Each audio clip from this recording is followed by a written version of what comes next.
Hello friends, एक बार स्वागत है आप सभी का हमारे यूट्यूब चैनल में। दोस्तों, आज हम बात करने वाले IBPS क्लर्क में आप इंग्लिश में कैसे अच्छा स्कोर ला सकते हैं। बहुत बेहतर कर लेंगे, क्वांट में आप बहुत बेहतर कर लेंगे, लेकिन रीजनिंग की बात करें तो 20 मिनट्स का टाइम भी तो हो गया है।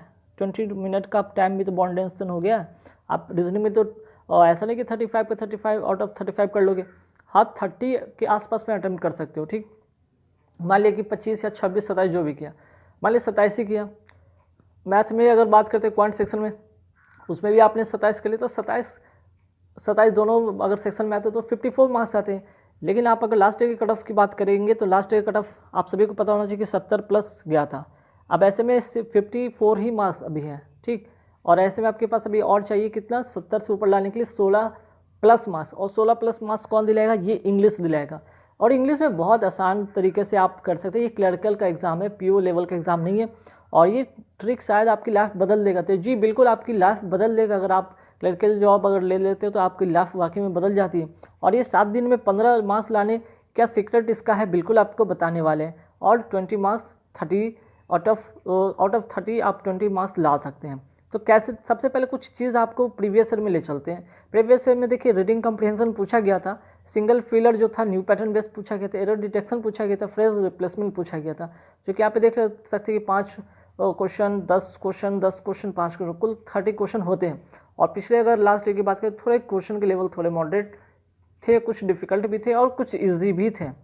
तो ये तो रहा कि क्वेश्चन इस तरह से पूछे जाते हैं। ये सेक्शन होता है 4 सेक्शन जहाँ से सवाल आते हैं। अब यहाँ पे इंग्लिश की बात मैं करने वाला हूँ। इंग्लिश में लास्ट ईयर की जो कट ऑफ गई थी प्रीलिम्स में कितना गया था? 9.50 सेक्शनल कट ऑफ। ये था सेक्शनल कट ऑफ। ठीक, सेक्शनल कट ऑफ था ये आपका 9.50। अब यहाँ पे देख सकते हैं कि 9.50 जनरल कैटेगरी की बात हो रही है। लेकिन अगर बात करें OBC SC ST की तो मात्र 6.50 मीन्स कि लगभग आपने 10 मार्क्स के अराउंड आपने ले आया तो आपका सेक्शनल कट ऑफ तो क्लियर हो गया। यहाँ से तो इंग्लिश में आप बच गए, आपको फेल होने की चांस नहीं। अब कई बार ऐसा होता है कि आपने क्वांट अच्छे कर लिए, रीजनिंग बहुत अच्छे कर लिए, लेकिन इंग्लिश में आके लुढ़क गए। यहाँ पे आपका हो गया ठीक। तो यहाँ पे क्या होता है कि बहुत अच्छे मार्क्स लाने के बाद भी इंग्लिश में थोड़े बहुत एक आध मार्क्स भी घट जाते हैं तो आपका सेक्शन कट ऑफ नहीं क्लियर होता है, आपका रिजल्ट रुक जाता है। तो 10 नंबर के लिए करेंगे क्या? तो देखिए, ये वो ट्रिक है, ये वो आइडियाज़ है जहाँ से आप स्कोर कर सकते हैं। Part of speech, part of speech में आप सभी को पता है कि नाउन होते हैं, प्रोनाउन होते हैं, नाउन प्रोनाउन एडजेक्टिव होते हैं, एडवर्ब होते हैं। ठीक, नाउन होते हैं, प्रोनाउन होते हैं, एडजेक्टिव होते हैं, एडवर्ब होते हैं, वर्ब होते हैं, प्रीपोजिशन होते हैं, कंजंक्शन होते हैं, इंटरजेक्शन होते हैं। तो ये जो है ना प्रीपोजिशन हो गए हैं। तो ये सबसे, ये जो पार्ट ऑफ स्पीच वाले वर्ड ये जो सेक्शन है पार्ट ऑफ स्पीच वाला सेक्शन, सबसे ज़्यादा जो है ना प्रोनाउन, ये वाले पार्ट से सबसे ज़्यादा आपको क्वेश्चन पूछे जाते हैं। एरर में आपका सबसे ज़्यादा यहाँ से सवाल बनते हैं। फिलर में भी कहीं ना कहीं कनेक्टर के रूप में काम करता है। और प्रीपोजिशन, ये जो प्रोनाउन और प्रीपोजिशन, ये 2 सेक्शन से सबसे ज़्यादा सवाल आते हैं। अच्छा, ये आर्टिकल भी बहुत इंपॉर्टेंट होता है, दिखाएंगे इस वीडियो में कि आप कुछ क्वेश्चन आगे भी है। ठीक है, आगे कुछ क्वेश्चन में लेकर आप लोगों को समझाऊंगा कि कैसे वहाँ से आप स्कोर कर सकते हैं। ठीक, कैसे वहाँ से आप स्कोर कर सकते हैं और कैसे आप वहाँ से अच्छे स्कोर ला सकते हैं। तो क्या ये आर्टिकल बहुत काम का चीज़ है? बिल्कुल बहुत काम का चीज़ है। आपको पता होना चाहिए कि आपको ग्रामेटिकल एरर में खासकर अगर क्लर्कल के एग्जाम किया जाए तो आपको उसमें सबसे ज़्यादा जो है क्वेश्चन इस तरह के देखने को बनता है। आर्टिकल बेस्ड, फ्रेजल वर्ब से रिलेटेड कनेक्ट करके आपको एरर पूछ दिया जाता है। और ये 3 पार्ट करने के बाद, चूँकि पार्ट ऑफ स्पीच छोटा सा सेक्शन ही, काफ़ी लंबा सेक्शन है, जिसमें कि आप कोशिश ये कीजिए कि नाउन, प्रोनाउन और प्रीपोजिशन, ये जो नाउन और प्रोनाउन और प्रीपोजिशन, ये 3 सेक्शन को अभी कवर कर लीजिए। समय कम है। आर्टिकल के कुछ रूल्स हैं वो पढ़ लीजिए, कहाँ लगते हैं और कहाँ नहीं लगते हैं। फ्रेजल वर्ब के 100-150 जो इंपॉर्टेंट फ्रेजल वर्ब उसको कर लीजिए। और 1000 एरर अभी से आप डेली का 100, 150, 200 जो भी हो कर लो, तो आपको बहुत से नियम, बहुत से रूल्स वगैरह यहाँ से कवर हो जाएंगे। ठीक, अब आते हैं वो क्वेश्चन पे जहाँ पे कि ये क्वेश्चन है। ठीक, इस क्वेश्चन में हम देखेंगे क्या कि यहाँ पे क्वेश्चन में कहाँ कहाँ त्रुटि है। अब देखिए, यहाँ पे प्रीपोजिशन हो सकता है त्रुटि हो सकता है, यहाँ पे ग्रामेटिकल एरर से त्रुटि हो सकता है। तो कहीं ना कहीं ये क्वेश्चन आपके कहीं ना कहीं त्रुटि होंगे। तो अब देखना है कि कहाँ कहाँ टूटी। यहाँ पे मैं क्वेश्चन पढ़ रहा हूँ कि अब देखिए, ये लास्ट ईयर का क्वेश्चन है। ठीक है, ये लास्ट ईयर का जो पूछा गया क्वेश्चन है, इसमें इस क्वेश्चन में था ना क्या कि आपको सारे जो है ये वाले सेक्शन, ये इतना जो छोड़ दिया जाए।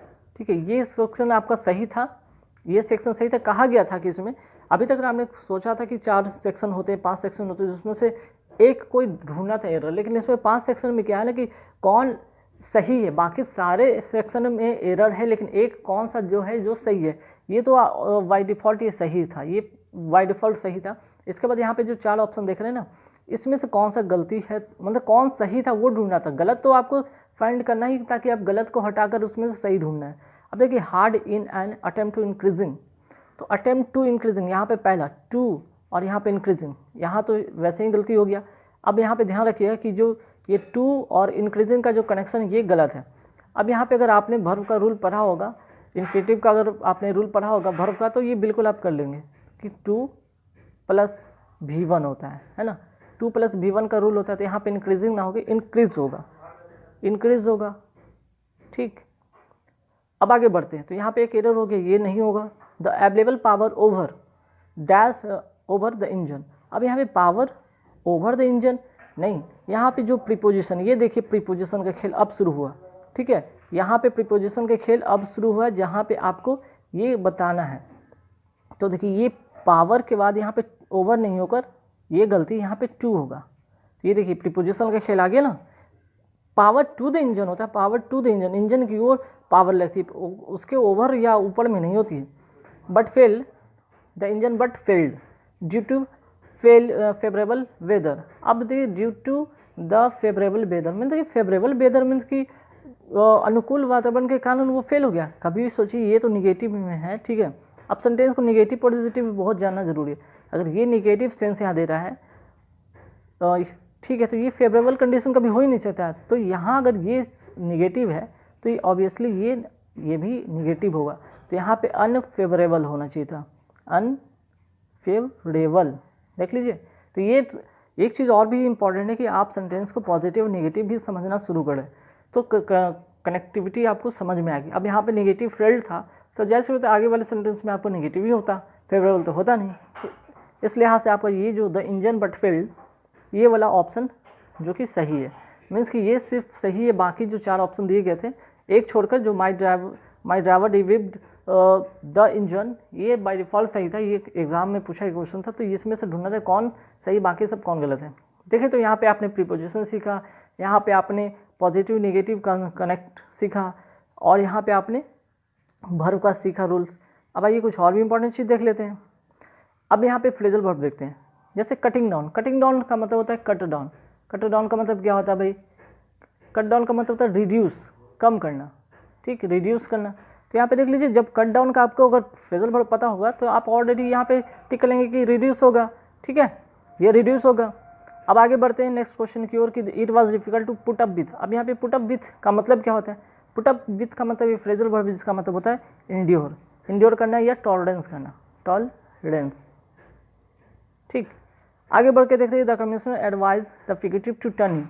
अब यह टू टर्न इन का मतलब क्या होता है? टू टर्न इन का मतलब सरेंडर, मीन्स कि सरेंडर कर देना, अपने आप को हवाले कर देना। आगे की गो ओवरबोर्ड। गो ओवरबोर्ड मतलब इंथुसियास्टिक होता है। तो इंथुसियास्टिक में आप क्या करते हैं? अगर Aniket was willing to go overboard for receiving a scholarship for pursue higher education overseas, तो स्ट्रेच, वो स्ट्रेच करेगा, अपने आप को इंथुसियास्टिक महसूस करेगा, खुश महसूस करेगा। ठीक, आगे है कि to bail out. To bail out का मतलब होता है कि रेस्क्यू। रेस्क्यू मतलब कि डिफिकल्ट कंडीशन में आप किसी को रेस्क्यू करते हैं, उसको कहते हैं टू बेल आउट। अब देखिए यहाँ पे फ्रेजल वर्ड से भी कितने अच्छे कनेक्टर आपको जुड़े। तो यहाँ पे फ्रेजल वर्ड अगर आपने 200 300 अगर आपने रख लिए, तो यहाँ से ऑटोमेटिक आपका फ्रेजल वर्ड भी आपका क्लियर हो जाएगा। तो गाइस, कैसे लगी वीडियो हमें कमेंट करके बताइए। वीडियो अच्छी लगी तो लाइक कीजिए, शेयर कीजिए। अभी तक मेरे चैनल को सब्सक्राइब नहीं तो प्लीज़ सब्सक्राइब कीजिए। Thank you very much.